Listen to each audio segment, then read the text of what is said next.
We're now entering Splash Mountain, where every day is a zippity-doo-dah day. If you look real hard, you might just find your laughing place. Watch your step now. This is Frontierland Station.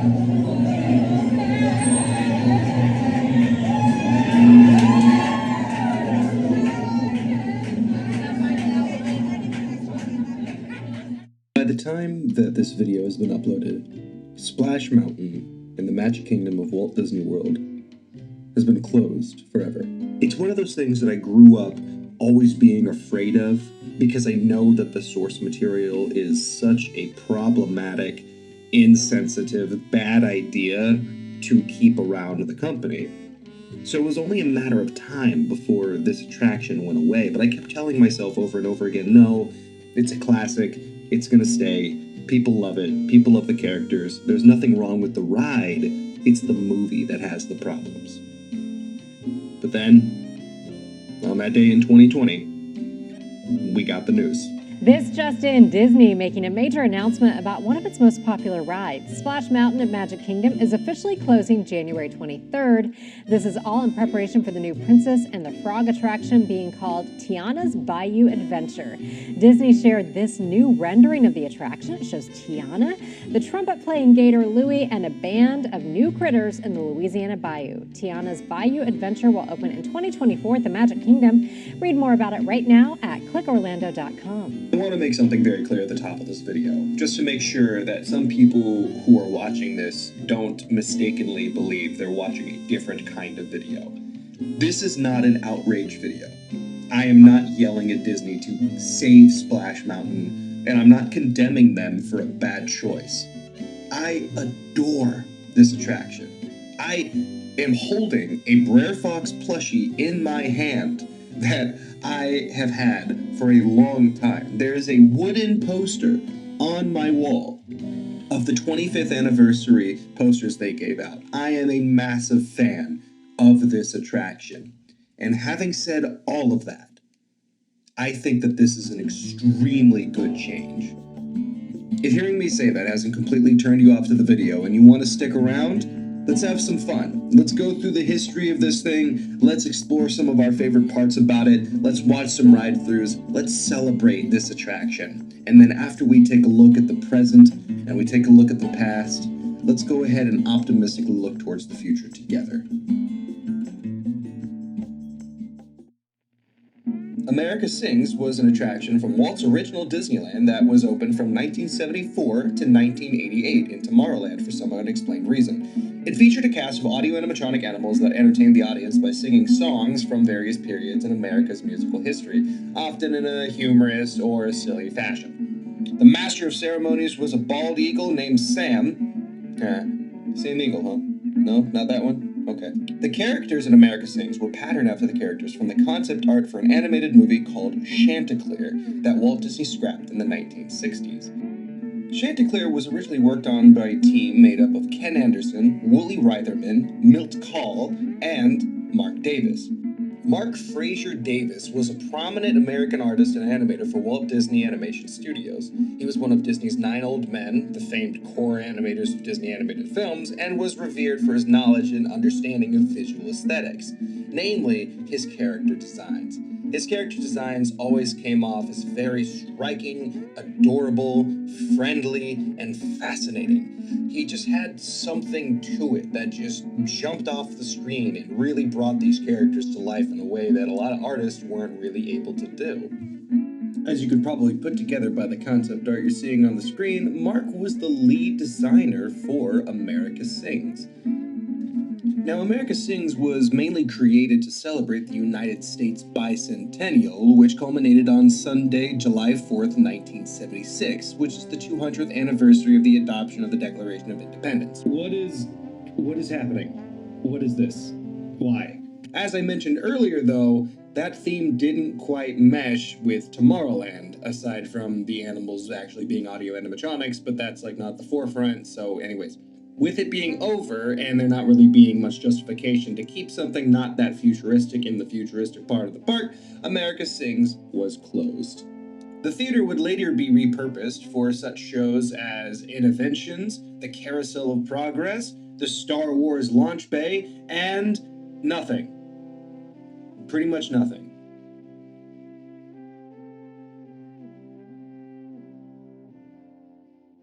Scene. It is summer, 1983. My best friend, Imagineer Tony Baxter, as you can see in this picture, is stuck in rush hour traffic. On his mind are a lot of swimming thoughts. Dick Nunes, the then president of the Walt Disney Attractions, insisted that the Imagineers come up with a log flume for Disneyland. Log flumes were a little hokey, more carnival attraction. You get log, and goes down, and goes splash. What are we gonna do with that? Huh? So, he's also thinking, what are we gonna do with Bear Country? We got a big old section here. Barely anything going on. We got just a big pile of animatronic corpses waiting to entertain guests, collecting dust and mold under their respective fur bodies. And how are we gonna we can't just throw Mark Davis's designed characters in the trash. That's madness. But what if? And it was at that moment that Tony Baxter pieced together all of the pieces of the puzzle. We have Mark Davis, the lead designer of America Sings, also was the lead designer of the animated segments of Song of the South. A movie, while unfortunate, still has fantastic music and beautiful animation and wonderful character design that matches many already pre-made audio animatronics. Alright, so that marries together. We can do something with those audio animatronics and have it be themed after Song of the South. What do we do next? Well, we put it in Bear Country. Got a big old empty spot there, clearing a lot of room. It's gonna be a good event. What are we gonna do there? Well, Dick, I'll make you happy. Boom, it's a log flume. How do you feel about that? I'll take a raise, please, and 100 churros. Splash Mountain opened in Disneyland on July 17th, 1989. To celebrate the opening, a television special was made called Ernest Goes to Splash Mountain. Any last-minute thoughts? No, I had a last-minute thought earlier, but I stopped thinking it right at the last minute. Jim Varney returned to play the title role of Ernest in the special, sort of a splashtronaut, braving the attraction for all of us cowering, afraid guests, and he was going to be the hero to show us that everything is gonna be okay.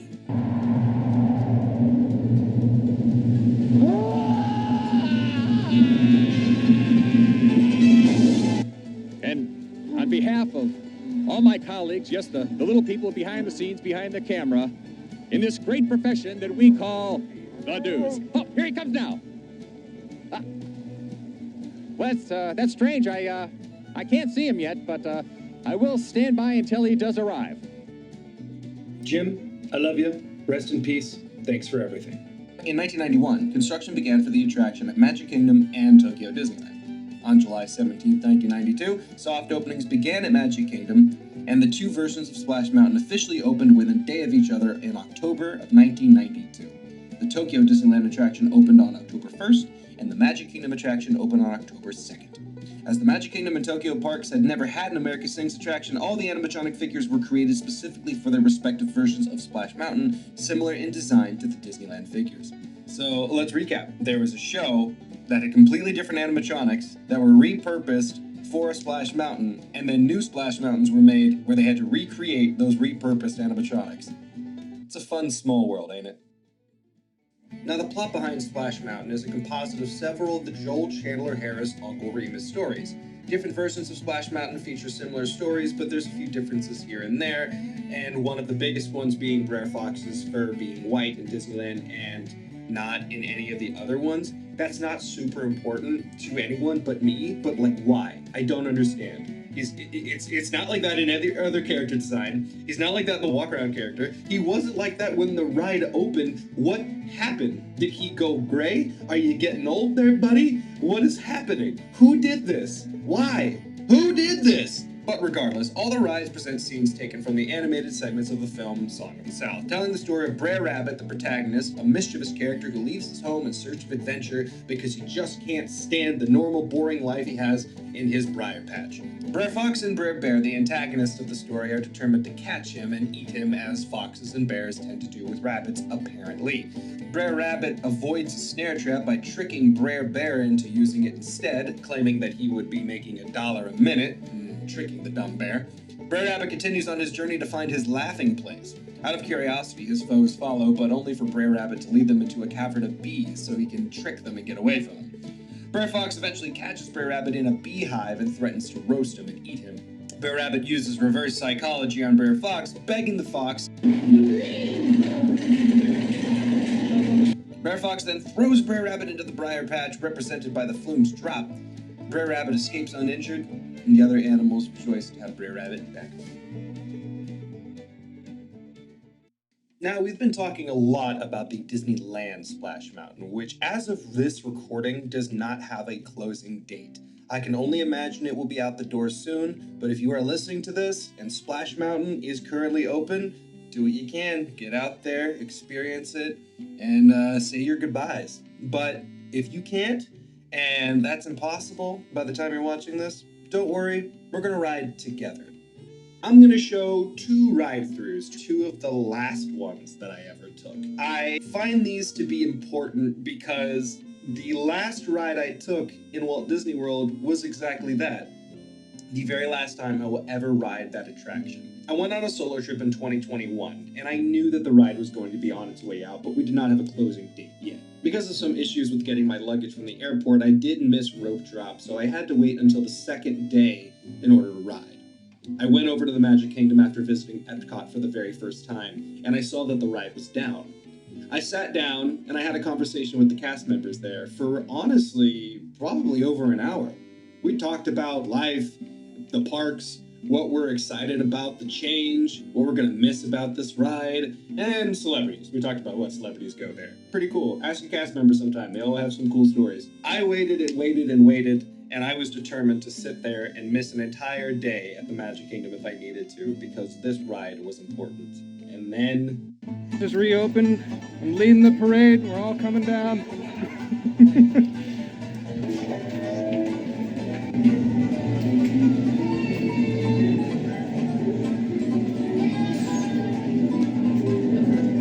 Splash Mountain, woo! Oh my God.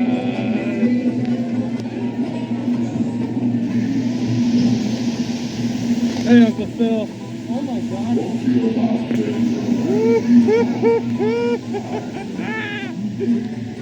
Yeah.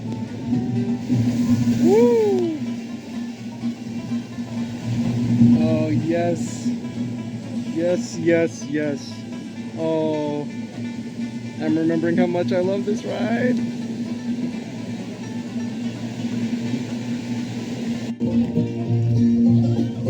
Woo! Woohoo!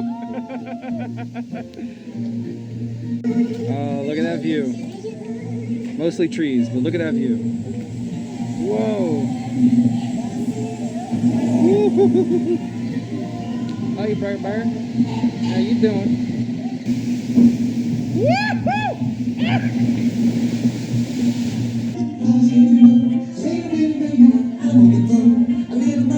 Hey, Br'er Fox. Hey, br'er.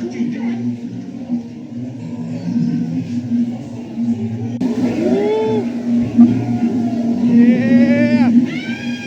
Woo!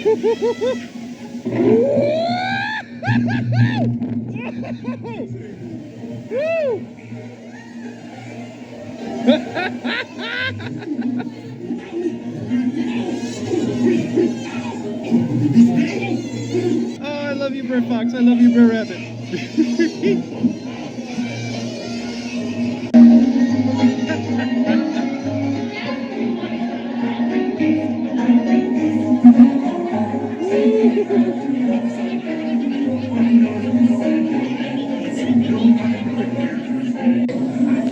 Oh, Br'er Fox is looking a little bit like Foxy. Let me go! I want it.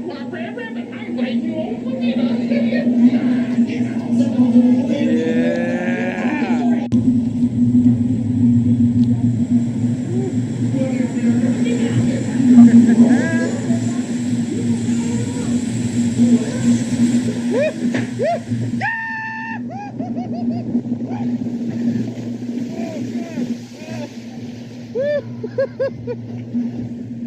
Oh, yeah. I'm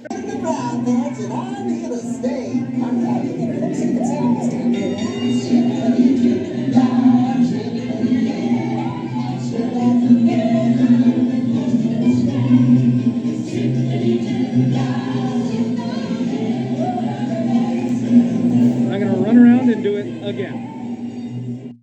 I hope you had a good time with that one, because as you can see, I absolutely did. Now I want to show you the most recent, as of this recording, ride through that I had on Splash Mountain, where I met Tony Baxter in line. I was going there, it was the last ride of the night, it was pretty cold, and I knew that it was going to be a bit of a walk-on, but this could be my last opportunity to ride, so I wasn't going to miss it for the world.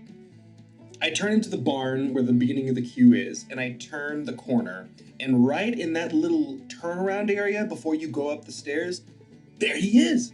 Tony Baxter, holding a big black suitcase of some kind. I didn't know what it was, but I introduced myself and said, hey, I don't want to take too much of your time. I'm a big fan.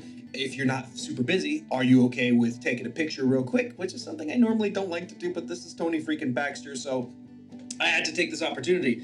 And he said, yes, if you can do it pretty quickly, then that would be great. I'm just setting up something for a ceremony. Open the phone, speed of light, take the thing. What ceremony? And he goes, we're having a celebration for one of the Imagineers that are going to be working on the retheme. And I said, fantastic, have a great night. Would you like help with that case? And he said, no. And I said, have a great one, I'm gonna go ride your ride. And he smiled at me, and I went, and this was what happened afterwards. Just as a reminder, I met Tony Baxter, the guy who created this ride. Oh, I'm so excited.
I love you, br'er Fox. I love you, br'er.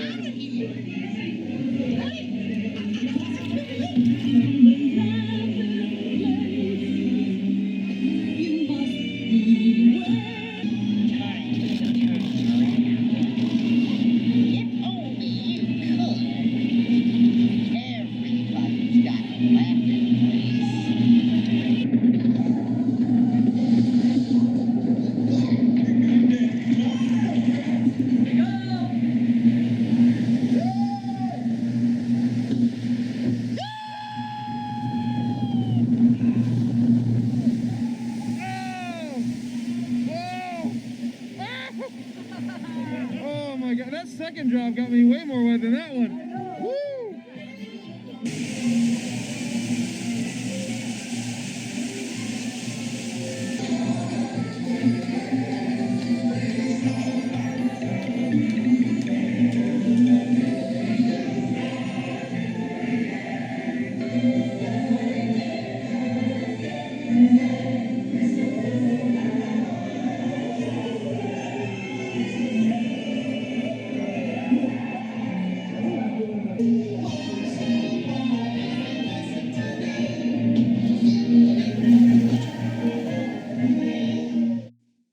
Now, this is a piece of information I considered saying at the top of the video, but ultimately decided to put here, is that I grew up in a black family. My father is black, so I am half black myself, and spent a lot of time in a black household.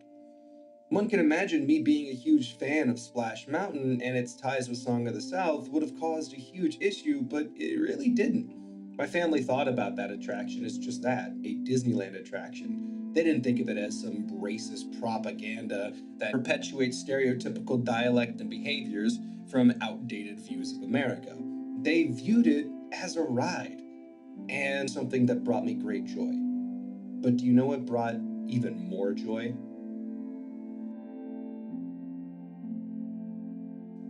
In 2009, an animated feature, the last 2D hand-drawn animated feature from Disney Animation Studios, The Princess and the Frog, was released.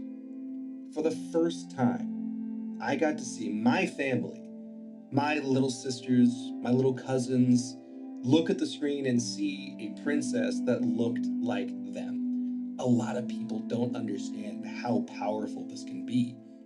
I have lighter skin. I had a lot of relatable looking characters growing up. I was very privileged in that way. In the same way that I could put myself through the eyes of Captain Jack Sparrow, now members of my family can easily put themselves through the eyes of Tiana or Prince Naveen or Dr. Facilier. It is truly an incredible thing to watch. I feel similarly to the change in Pirates of the Caribbean, the auction scene. Look, I love Pirates of the Caribbean, probably even more than Splash Mountain if I'm being honest. And when they made that auction change, I was a little upset to see something change, but then I got to see the look on my little sister's face when she realizes she could be a badass pirate too. She doesn't have to be someone running and screaming from a pirate. She doesn't have to be one of the ones in the window. She doesn't have to be just a background character. She could sit right there holding a badass gun with a cool hat and really telling these male pirates what's what. So yes, if you're one of those people that are upset that the rabbit is being replaced by a black woman, and because of that reason you will no longer take your children to the Disney parks, kindly exit this video. I don't want you here. I don't want you in my comment section. I don't want you spreading your negativity. Because what is happening is a very positive thing. Look at this concept art. Look at it. Look how cool this looks. Oh my god, at night it's going to be gorgeous.